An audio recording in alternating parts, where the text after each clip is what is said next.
Hello, I'm Yulia, the voice of the podcast Love to Heal, a journey of self-discovery, healing, and spiritual growth.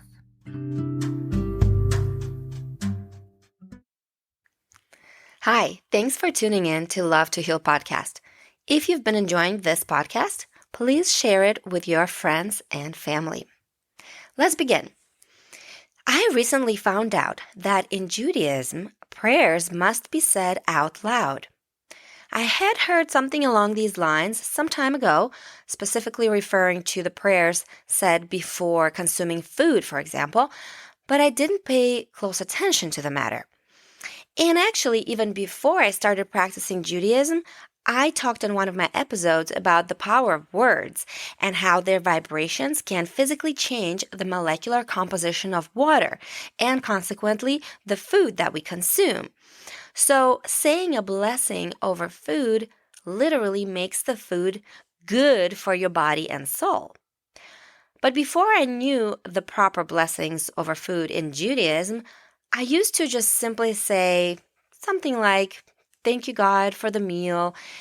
And oftentimes it would be just in my head, so as not to bother anyone around me, especially if I was at work or in a public place.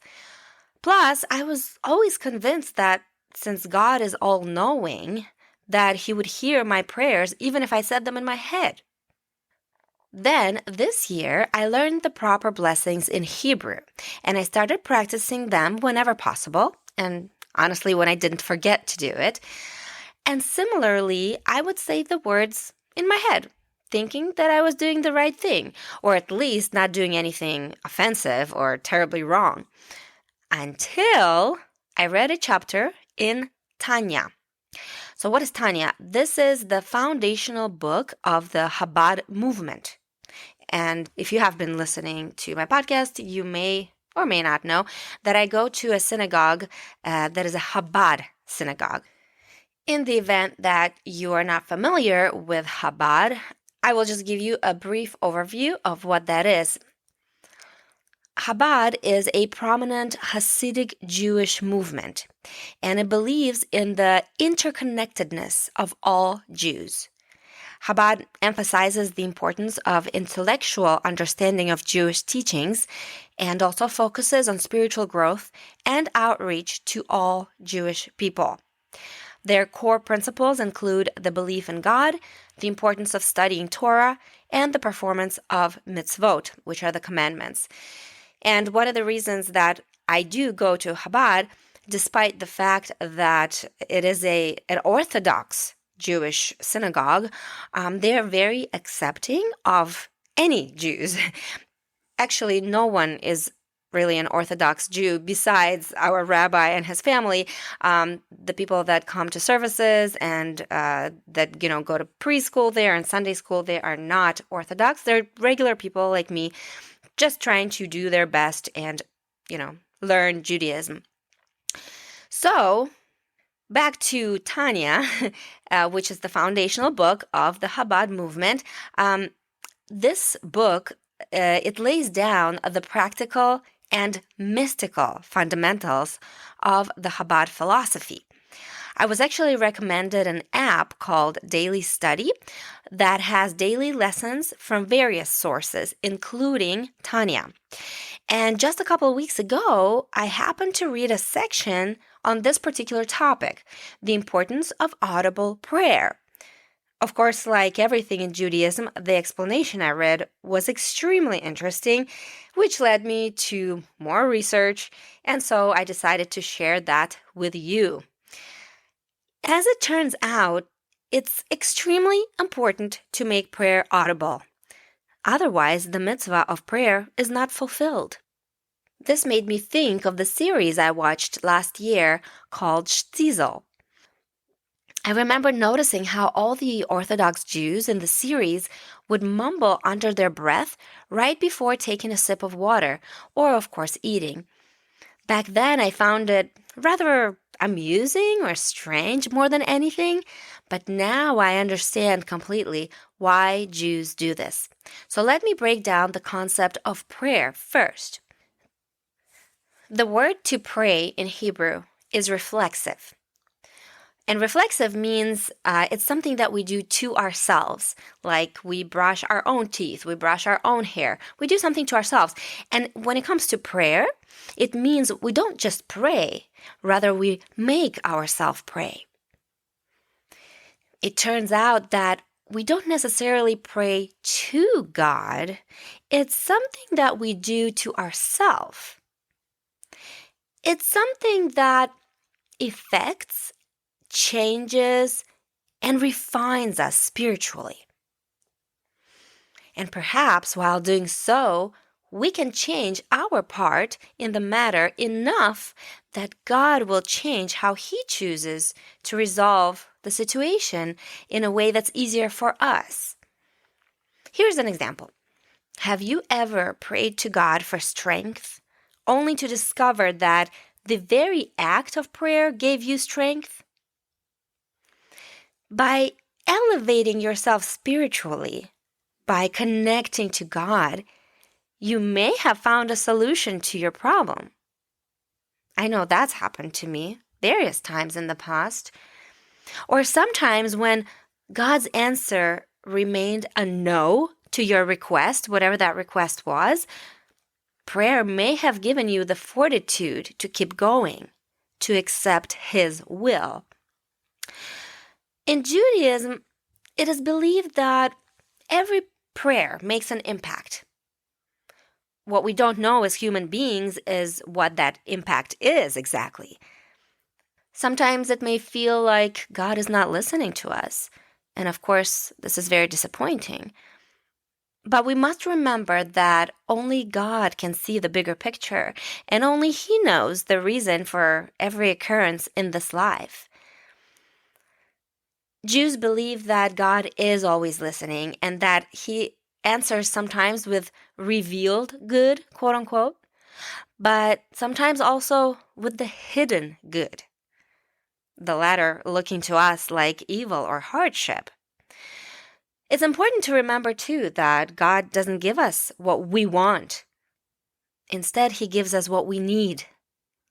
Let that sink in for a minute. It's true that sometimes what we need, what our soul needs, is pain. But true faith in God is believing that the pain is what is best for us on a spiritual level.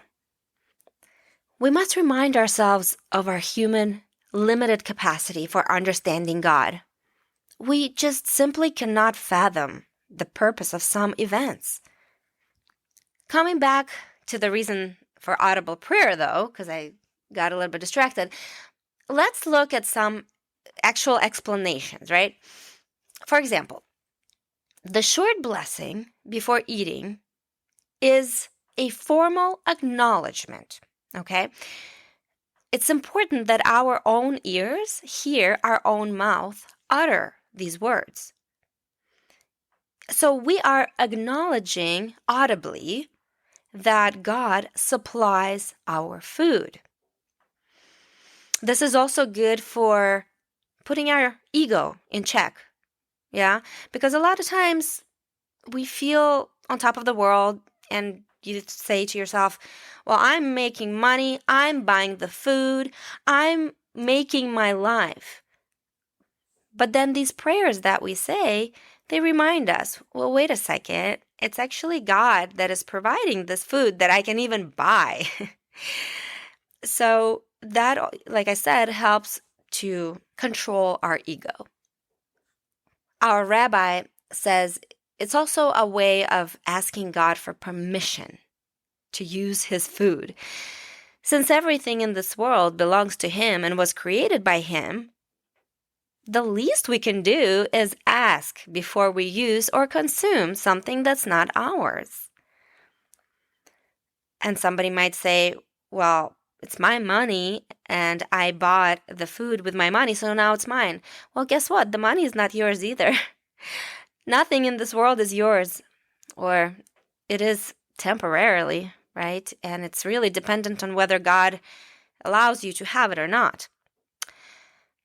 Another explanation for audible blessings of our food is that blessing our food out loud puts our feelings into words. There's a saying, what comes out of your mouth is more important than what goes into your mouth. And this is because the Jewish tradition places a high value on the power of speech. Like I said already, words have vibrations that are very powerful, right? But also words are seen as a way to express thoughts, feelings, and intentions. And they can have a significant impact on people and even things surrounding us. There's also the concept of balance. If we keep the thanksgiving inside, if we don't express our gratitude audibly, if we don't give voice to the blessing, it will not balance out what we have enjoyed. Judaism balances these two concepts.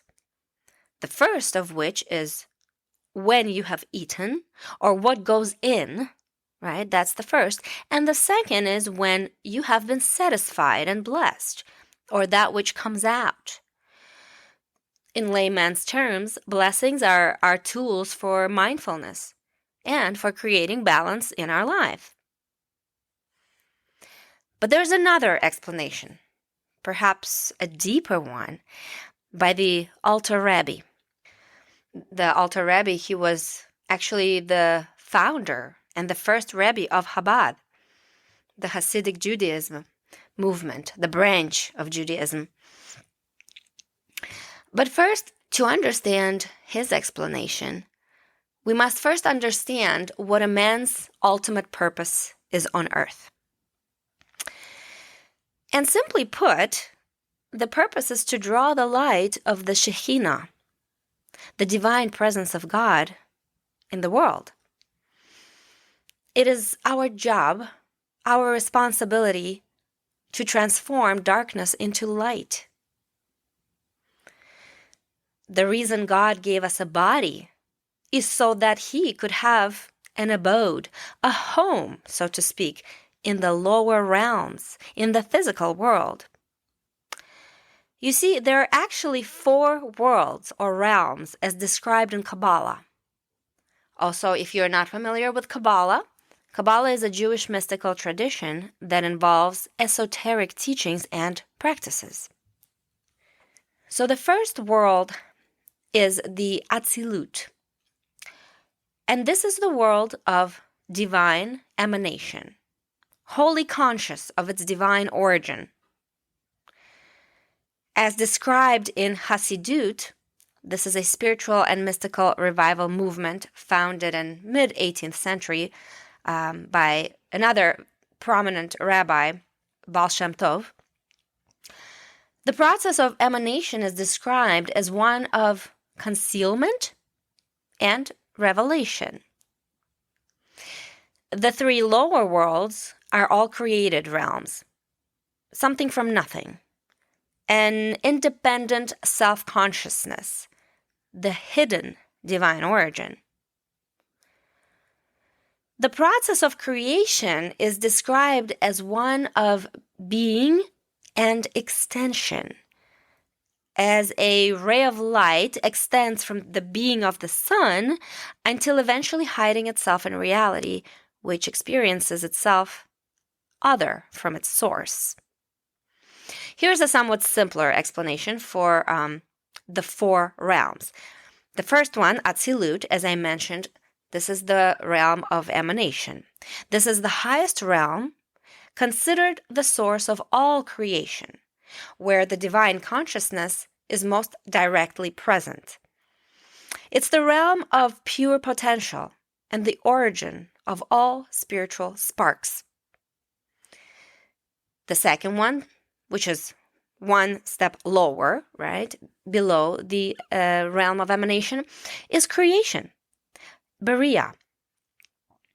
This realm is the first separation from the divine, often seen as heaven proper. And this is where the first separation from the divine takes place. It's the realm of angels and higher spiritual beings. Next, down, the third realm is Yetzirah, the realm of formation. This realm is the abode of lower angels, of souls, and the realm of the formation of the physical world. It's where the spiritual and physical realms begin to intersect. And finally, the lowest of the realms is Asiya, action. This is the material universe, the realm of physical existence, where we live and act. It's the lowest realm, but also the realm where we repair and improve the world, which is the concept of tikkun olam. Tikkun olam means bringing the world closer to the harmonious state for which it was created. Remember, the ultimate purpose of creation is to create a dwelling for God in this world. But we must really fix the world before God can come down to this earth and live here amongst us. And we have a little bit of ways to go, but we are closer than we ever were before. In a human being, the microcosm, the animal soul, and the body are considered the lower realms. The lowest, the physical level of Asiya, which includes our physical universe, is where people exist and experience the world. God made our bodies in such a way that we would be able to observe the mitzvot, the commandments. We were given two souls, an animal soul and a divine soul. Or I would put it a little differently even and say we have two aspects to the soul. And this duality encapsulates our internal struggle. It's an ongoing battle between our higher aspirations and our base instincts. The divine soul is perfect and does not need to be elevated spiritually. Whereas the animal soul, the one that has to do with our ego and our animalistic instincts, that one does need to be elevated. The soul's descent into a human body is for the purpose of ascent. And when a person performs a mitzvah, his animal soul ascends to holiness. It gets elevated. Since the animal soul is directly linked to the body and its functions, the soul's energy is, poetically speaking, clothed in the utterance of letters of one's speech, in Torah study, and in prayer.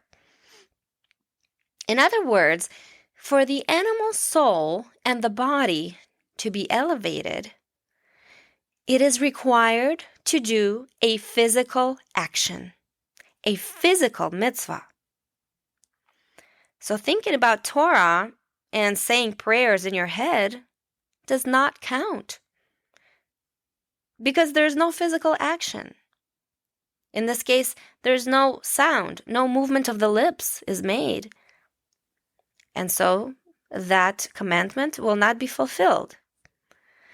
In fact, in Tanya, it is mentioned that even if you don't feel with your heart the power of prayer, even if you don't mean or understand what you're saying, and let's face it, many of us don't speak Hebrew, but we still say the prayers in Hebrew, it's still better and more important to speak the words out loud than say them in your head.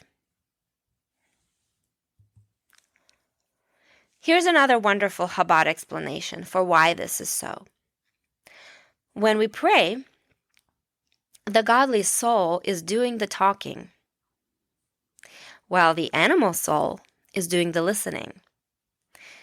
Even though it's the physical mouth that does the talking, it's expressing the truest feelings of the godly soul, because our soul is divine in its origin, and so it naturally desires to be godly.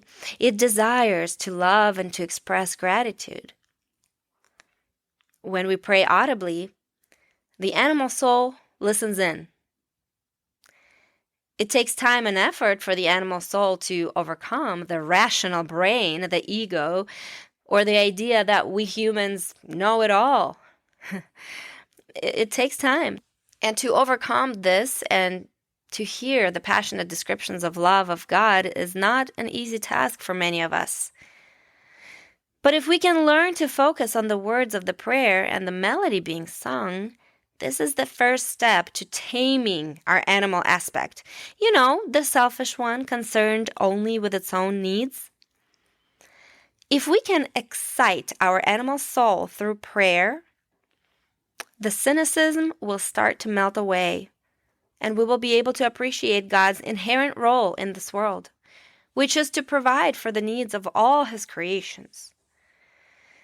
But at the same time, we will start to ask ourselves, what does God need me to do in this world to make it better? The focus will shift from I to we.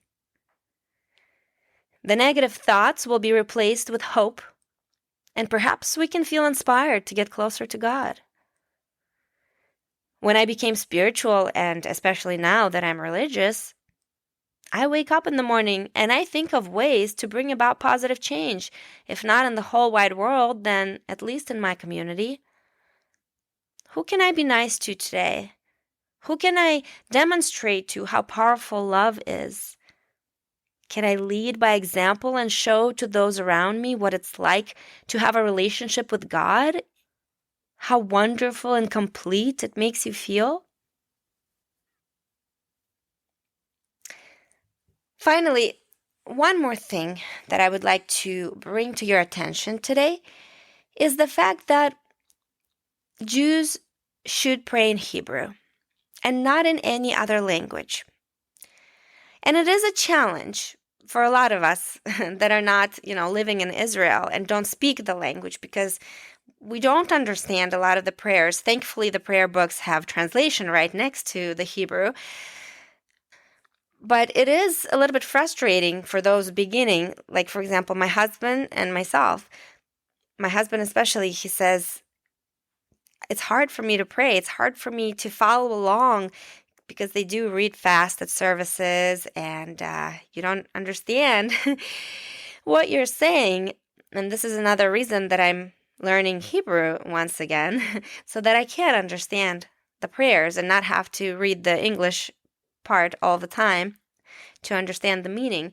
Although after a while, after, I don't know, probably years of going to services, you will know exactly what the prayers mean. But before we get there, all we can do is try, right? But this is important. It's important to try and sing these songs in Hebrew and say these blessings and prayers in Hebrew. Why? Well, this is because Hebrew is the holy tongue. That's what makes it so unique. It's a pure, completely pure language. It has no swear words, not even any words directly describing intimate relations or any such matters. And therefore, this language is ideal for approaching God. As the Kabbalists explain, Hebrew is the language God used to create the universe. It's the language of creation, the language the Torah was given in, the language of the prophets, King David and his Psalms.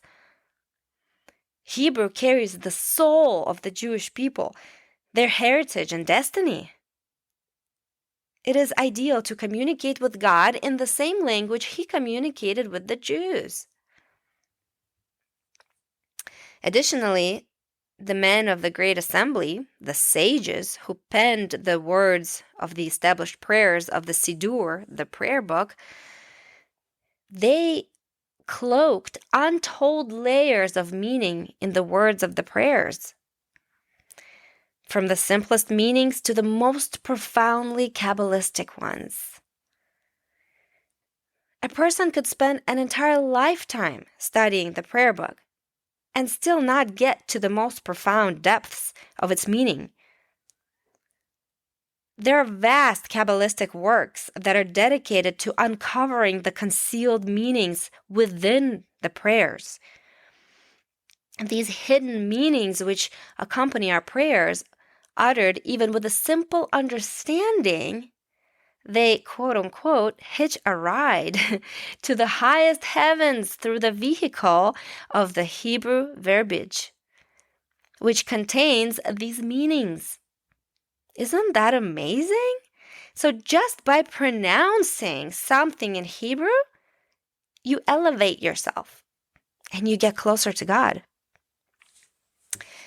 And one more thing to know is that by praying in the original Hebrew language, Jews can join the millions of Jews throughout the world and through all the generations that have lived, who have uttered the same exact words for thousands of years.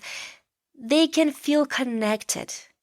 They can feel connected because, like I said, Kabbalists believe, and Chabad believes, in this concept of interconnectedness amongst all people, but specifically, especially amongst Jews.